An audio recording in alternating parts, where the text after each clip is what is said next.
This is KGW News at noon.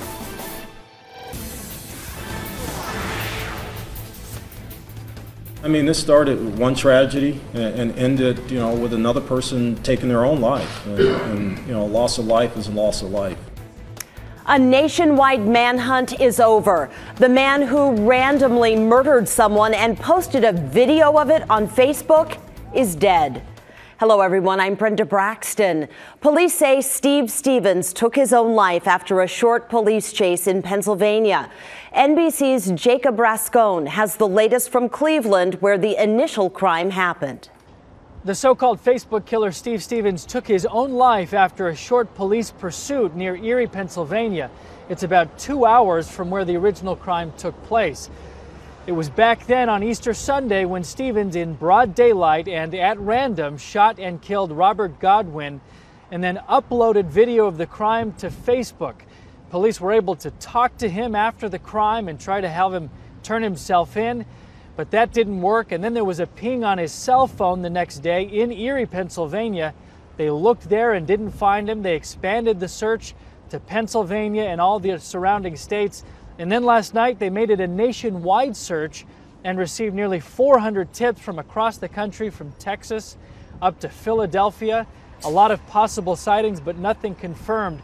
And then today, a citizen, they say, spotted the white Ford Fusion that he had been driving at a McDonald's parking lot. Police found him, pursued him. After 2 miles, they tried a pit maneuver, and that's when Stevens shot and killed himself. And now the investigation really is still ongoing as they try to determine exactly why he did what he did. Jacob Rascone, NBC News, Cleveland. I just still don't feel safe knowing that it could happen at any time. Yeah, high school students in Longview have to be a little nervous today. Police say that their fellow student sent this threatening photograph to people on Snapchat. The teen told police it was all a joke, but they arrested him. KGW's Rachel Raffinelli is live outside the Longview Police Department with what officers have to say about this. Rachel. And Brenda, police say this is certainly no laughing matter. They say so many people were scared by this photo that hundreds of them called police dispatch to tell them about it. This Snapchat photo involves two 14-year-olds, both Mark Morris high school students. One holds what looks like a subcompact rifle. The other, who took the photo, the same one police arrested, holds what looks to be a pistol. The caption says, "Don't go to school tomorrow." This quickly spread on Snapchat and Facebook Monday night. I heard about it over Facebook because somebody posted it on Snapchat, and then I don't know, it's kind of scary thinking about it, and it could happen. It turns out the guns are realistic BB guns. The teen told police this was just a joke. He wasn't going to hurt anyone. Police arrested him. It's not a joking matter. In this day and age, we cannot joke and say, hey, I'm just going to don't go to school tomorrow and I have a gun. He's almost 15. Stephanie Nichols' son saw this post through a friend. He told her about it right away. Told him that I loved him and I, appreciated him coming right to me. And I asked him if he were to receive, a post like that from one of his friends, would he come to me? And he said, oh, yeah. Police say there's no threat Tuesday morning, but still had extra officers at school.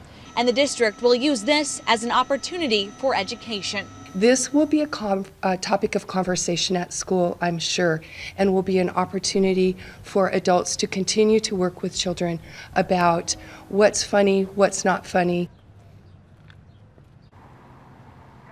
The teen spent the night in juvenile detention. As for the other teen, police say he was not charged because he told them he didn't know about the threatening caption on that photo. Brenda, back to you. Rachel, thank you. In the meantime, in Hillsborough, police say they're investigating a social media threat. South Meadows Middle School and Witch Hazel Elementary went into lockout this morning after a 13 and 14-year-old threatened violence on social media. The teens are in custody. Police don't think the threats are credible. That school is now back in session. Right now, we want to take a quick trip to the Oregon coast. Wow, isn't that gorgeous in Cannon Beach? Tons of blue sky. But here in the Portland metro area this afternoon, Rod, you're talking about some thunderstorms. Yeah, we wanted to set this up with that Cannon Beach shot to really drive home the mix of weather that we will likely continue to see this afternoon. Anything from clear skies, and then you have this move in. This is a thunderstorm. We have lightning strikes back into the Beaverton area where the storm has now pushed northeast out of. This is now capable of producing lightning strikes as it crosses northward up into Clark County. But what these lines show you, see the bright color? That's heavy rain in this thunderstorm all the way up through 20,000 feet in elevation in the atmosphere.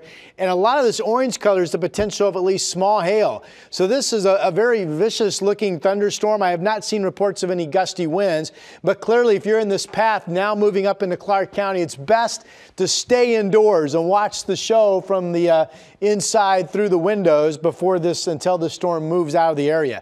Again, right now, very slowly moving up to the northeast. Here's the Rose City camera. What we just saw on radar is now starting to clear the West Hills, and it's up in this area over Forest Park and still moving up across the Columbia River. We are warm. We're at 61. We have south winds. Here's the bigger radar picture. It's this area up here, of course, that we just saw. So you can see a lot of clear skies. I just grabbed these live pictures. This down in the valley, Willamette Valley Vineyards, just south, excuse me, I'm sorry, not Willamette Valley. This is Domaine Serene Winery out in Yamhill County, out near Dayton. You can see the clear skies and then the clouds. And here's Salishan, of course, south of that live Cannon Beach camera. So just be on alert. Weather could change in a hurry this afternoon.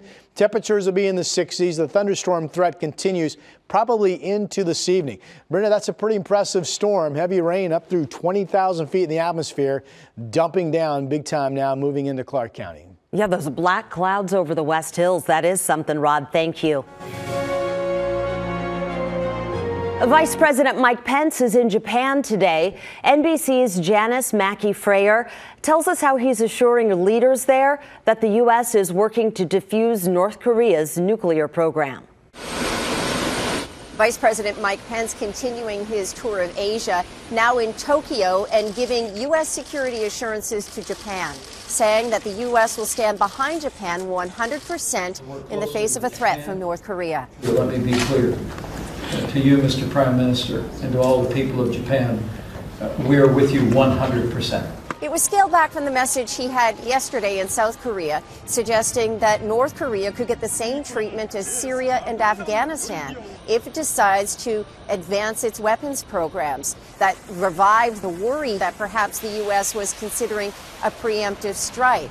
Pence saying today in Japan that all options are on the table, but at this point, nobody's saying what those options are. There was nonetheless swift reaction from North Korea. The deputy ambassador to the United Nations suggesting there would be all-out war if North Korea came under attack by the U.S., and the country's vice foreign minister saying that North Korea will go ahead with testing of its missiles every week, every month, every year, and that a sixth nuclear test could happen at any time. So the tension does continue to ramp up, as does the rhetoric. It seems to be growing bolder by the day. Also, the worry that there could be some sort of miscalculation and that a small mistake could have terrible consequences. Now back to you. Also today, President Trump is in the Midwest signing a new executive order to urge people to buy American and hire American. He's signing the order during a visit to Snap-on Tools in Wisconsin. It'll require federal agencies to buy more goods and services from U.S. companies and workers. It'll also push companies to hire domestic workers. We'll take a look at this. A bridge in the middle of demolition. Sky 8 shot this video of crews taking down the La Center Bridge this morning. This is north of Vancouver in Clark County. They are working on improving the interchange at exit 16 on I-5. Drivers should expect overnight delays on I-5 all week long. Well, a landslide repair that went on for months is finally over. ODOT reopened Highway 224 at Tong Road, right near Carver this morning. It took crews 7 weeks to repair the hillside after all our wet weather. They're hoping this will prevent any future slides. Well, police need your help to find one more person involved in a hit and run near Dallas, Oregon. James Osredkar was riding his motorcycle Friday morning when a car hit him on Highway 22. Police found that car burning and abandoned nearby. And we just learned police arrested Brendan Duck and Jessica Jagger, but officers are still looking for Michaela Aldegar. James's cousin says he had a wife and 4 kids. James was an amazing dad, husband, friend. He was a good guy. She's asking anybody with information to do the right thing and come forward. Well, we have something that sports fans can look forward to. The NCAA men's basketball tournament is coming right here to Portland, specifically the Moda Center. Here are pictures from the last time we hosted. Oregon State University will host the first and second rounds of the tournament 5 years from now in 2022. The first round will be on Thursday, March 17th. The second round will be 2 days later. And an Oregon Duck is saying goodbye to college hoops. Jordan Bell will skip his senior season to enter the NBA draft. He made that announcement online today. You'll remember this comes just 1 day after he denied reports that he'd be leaving, calling it, quote, fake news. He's the 4th Duck to leave the team since Oregon's loss to North Carolina.